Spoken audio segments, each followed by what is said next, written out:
Hey guys, welcome to the first edition of Pulp Retro.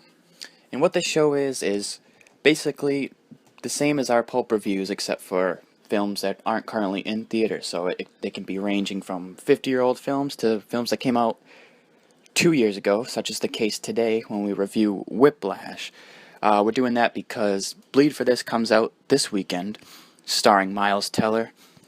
And usually we try to tie in the theme to our retro reviews into something that's coming out this week. So without further ado, let's get into it.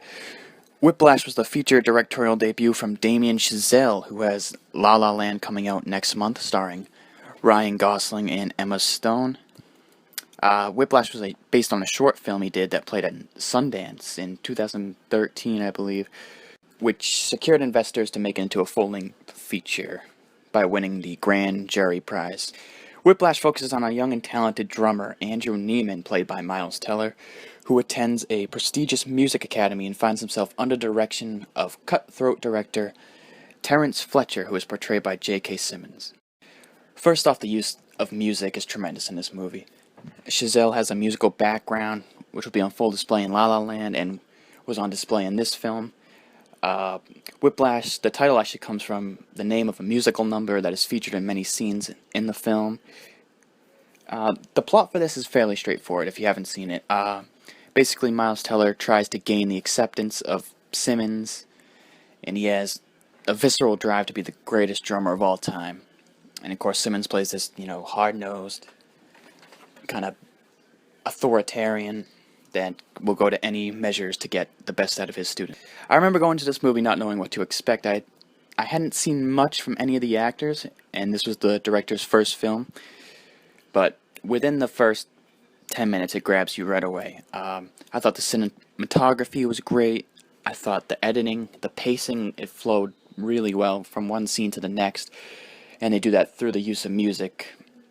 Yeah, this is by far my favorite Miles Teller performance. He's still young in his career, but I don't like him as a comedic talent. I saw a couple of comedies he was in, 21 and Over, Project X, and it didn't really impress. He didn't impress in either of those films, I thought. I think he's much better suited for drama, and he looks solid in Bleed for This, so like I said, he's young in his career. He definitely has a lot of movies ahead of him. This was an impressive debut for Chazelle, and I'm very excited for La La Land. Probably more so than adult male should be, but I've loved everything I've seen from it so far. I think it looks fantastic, just aesthetic-wise, and cinematography looks beyond measure. So, but my most valuable talent award goes to J.K. Simmons. He perfected this character. He was so physically and mentally intimidating, which the character Fletcher needed to be. He, of course, took home the Academy Award for his performance, deservingly so. If you haven't seen this film, I encourage you to do so, especially if you have any sort of musical background. It's an awesome soundtrack, and it was one of my favorite films from 2014. So let me know what you thought of this movie down below. I'll like, comment, subscribe. Me and Jake will be back Friday for our full hour-long discussion of the past week in movies. Until then, thanks for checking this out, and keep coming back for more, as we have a lot more planned. We're going to do these weekly. We're going to start pumping them out at an even higher rate going forward. So until then, I'm Justin. Deuces.